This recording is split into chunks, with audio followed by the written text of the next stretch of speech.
All right, plug your values into the quadratic formula. That's going to be negative of a negative b, so negative 4 plus or minus the square root of b squared. And if you square a quantity of negative 4, you get 16. B squared minus 4 times a times c, all over 2 times a or 2 times 2.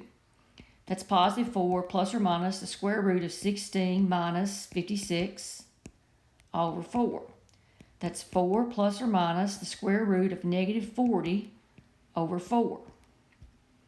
That's 4 plus or minus the square root of negative 1 times 4 times 10 all over 4. So now bring out the radical, simplify the radical. That's 4 plus or minus 2 times I. Square root of 4 is 2. Square root of negative 1 is I. And that leaves you a square root of 10 all over 4.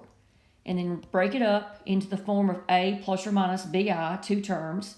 That's 4 over 4 plus 2 square root 10 I all over 4. So that's 1 plus or minus square root 10 over 2 times I.